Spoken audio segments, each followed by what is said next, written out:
Hi there guys, this is Stuart from Marshall Music, and tonight in Stu Speaks With we have two very special guests. We have Gad from Shortstraw and we have Shaniqua from Shortstraw. She is an honorary member of the band. Yeah, we've got this affinity to dogs, and right. So yeah, she's our mascot. Thanks for having me. Thank you for joining us. Really nice of you to be here. Don't be so quiet. You're allowed to chirp in if you want. She'll just get her going on food, and then okay. But right. As long as we keep the topic away from that, we'll be pretty good. Let's dive right into. How did you get into music? What's your musical background, your musical history? Well, I only technically started playing an instrument when I was 13. Okay. But when I was in primary school, I sang in choirs. We had there was a choir after school. We'd go practice, and on a Friday we'd sing Whole New World, or I don't know, pretty mediocre Disney songs at the time. Yeah. And then when I was 13, I had my bar mitzvah, and then the guy who leads the choir at the shul said, "Why don't you come join the choir?" So I joined them, and then at the same time I forced my parents to get me a piano. Okay. They wouldn't buy me one, so they rented one. I think you can still do that. It's a pretty smart thing. Yeah. So they came, and then my mom sells insurance, and her client teaches piano, and she sent me to her, and so I started with the piano, and actually realized in hindsight that knowledge that I got from the choir, because the voices were broken up into two tenors and two basses. So I was actually learning about musical composition even like from very, very early stages and how to read music, because I had to be able to figure out how to read these lines, and otherwise I just wouldn't be able to cope in the choir. And then the fundamental piano training, and then once I got to high school, then the National School of the Arts. Did you go to piano lessons?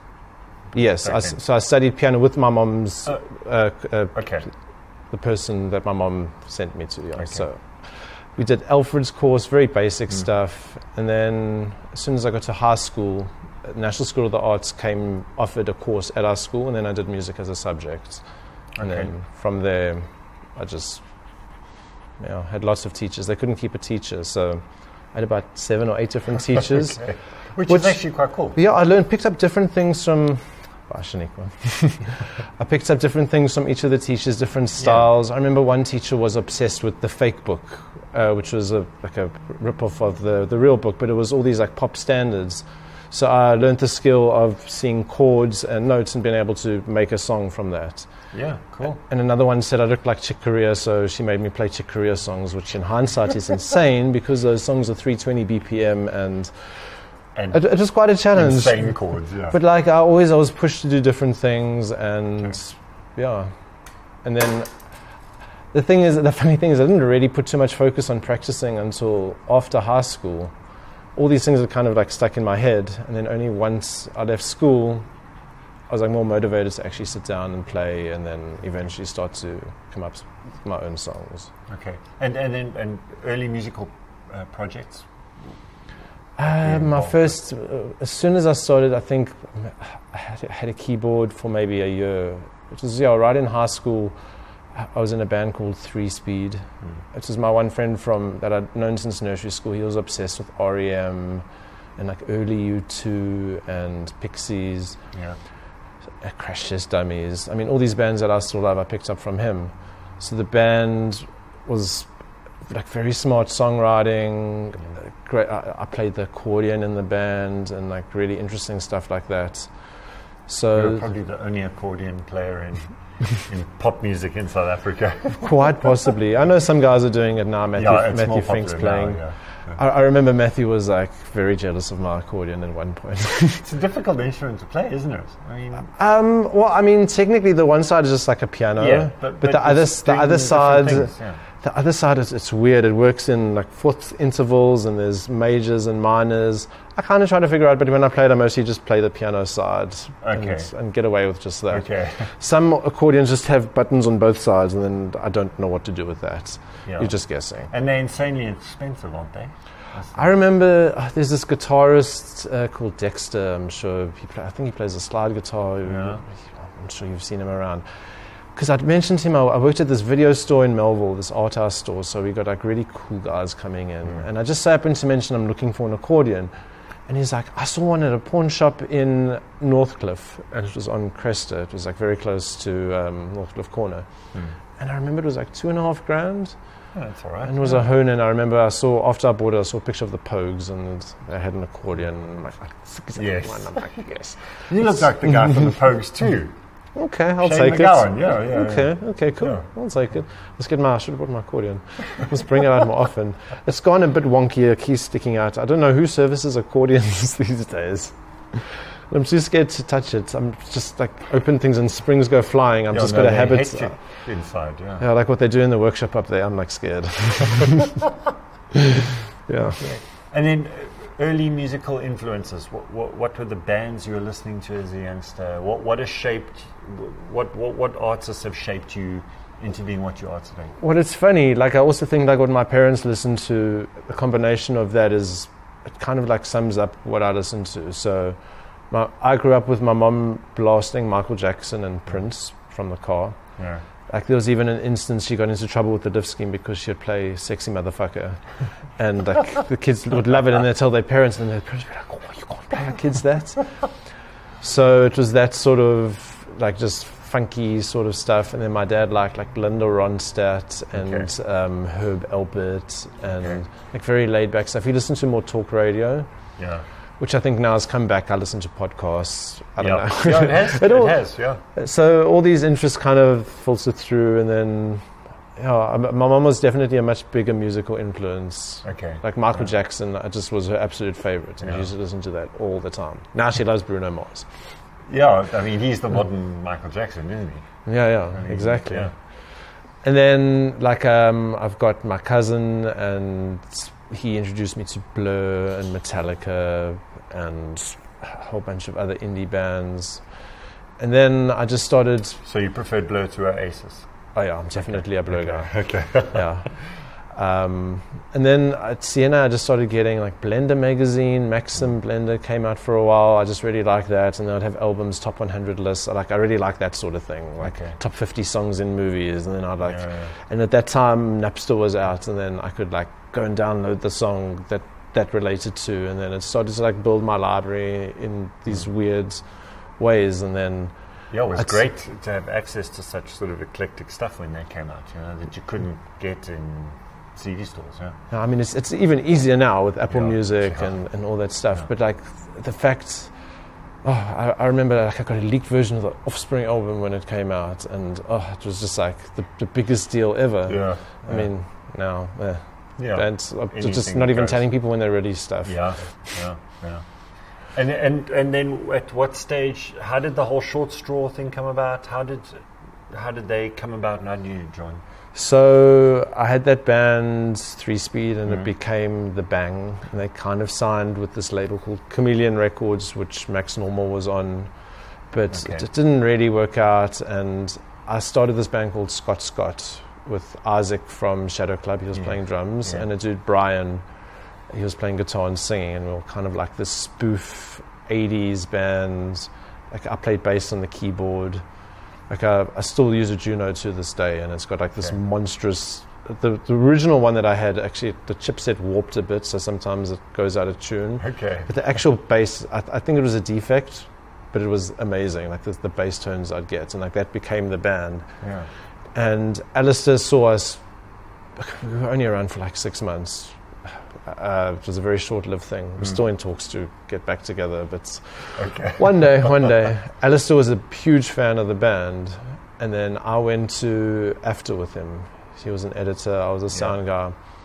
And then at one point they'd recorded the album, and then 2 of the guys had left, and they needed people to tour. So he knew me from Scott, and he said, like, are you available? And then I just said yes. Yeah, cool. Yeah. And that was that. That was that, yeah. Yeah, lovely. And then once we kind of had the new band, then we wrote the Good Morning Sunshine album. Yeah, okay. And that's the one that kind of got us traction and got in. Yeah. Okay. Yeah. Tell us briefly, where are Shortstraw at the moment? So we took a bit of a break. What was it? It was about a year. Yeah, I mean, it was kind of a hiatus. We did, in that year period, we went to Japan for like 5 shows. We actually meant to go for a festival which got rained out with a tsunami, which was a bit unfortunate. But we went there, and then we did In the Gardens. It was the show at the same time as Rocking the Daisies. Friends of ours were organising, and like they really, really wanted us to play, and we kind of said we'd do this one show. Okay. But now, we're kind of back and just doing. We're not going to play as many shows as we were playing before the hiatus. It was just we were burning ourselves out. Sometimes like 2 shows a weekend. Yeah. And we just find if you do select shows, we get nicer audiences and they're more appreciative. Much better. And you're fresher for each show and you can give better performance. Yeah, absolutely. And we're busy recording, so we're just busy finishing 2 songs at the moment, which one of them I believe to be one of our best songs. Okay. So I'm very excited about. So are you going to do a whole album, or are you just going to do a few songs at a time? I don't know. There's no thought of an album. We're just kind of jamming, and because we thought it would be a nice way to kind of come out of this hiatus releasing at least 1 or 2 songs. We played one of the new ones at Kirstenbosch a couple of weeks ago. Okay, good reception. Yeah, I mean, no one booed. It's weird. It's like when, even for someone like me, if I go and watch a band and they play a new song, you've got to listen to it it's so difficult to grasp. I went to Coldplay with my mom, and it was such a missed opportunity. Because I think that album Milo Ziotto or something like that. Blotto, whatever. It was about to be released. It was like 2 weeks or 3 weeks away from being released, and they played most of it at the concert. And it was just like, exactly. It's so true. Yeah, it happens. And it's like if I just had that album for a day before, if I just had like some way of knowing the songs, you would have loved the concert way more. It's just it's true. But I mean, wow, what are they thinking? They're like, this is our tour, we've got it set, and this is the lighting cues, and we don't want to. Okay. I mean, sometimes in those big high-end productions, I mean, I toured with Partotones, and like they've got their rig and their set list, and like that's how they do things. And I mean, that's fine. I mean, I know when I went on tour with them by myself with Adventure Man, and I just like made it my own thing. No one told me I had to, but I played 14 shows, and every show was different. I switched instruments, I changed songs, I did some with backing tracks, sometimes I didn't. I think the Polytones, it's a little bit harder for them to do that. People sort of expect they got their songs they have to play, and it's hard. Like, I mean, it's amazing. Sometimes they played for an hour and a half, 2 hours, and they've got so many songs, and they rehearse them, and then I know towards the end of the tour, they wanted to play one of the songs in London for the section of the tour that I wasn't going to, and they practiced that like during sound check, and then they added that to one of the shows just to practice. But I mean, otherwise it makes sense. For us, with Shortstraw, we were touring the set, and that's how it was. So it just kind of makes sense. Some songs flow nicely into each other. Some songs like just work as an opener. Some songs work as a closer, and everything else just kind of fits in around. Like, I mean, one thing when I was playing by myself, I'd always end with the same last song just because it's just ridiculous at the end and it gets a laugh. So, and everything kind of works towards that, but I can still change things around and I want to make it interesting for myself. And I know there were a lot of people that came to a lot of the shows. There was someone who came to all but 2 shows. Okay, so you felt obliged to...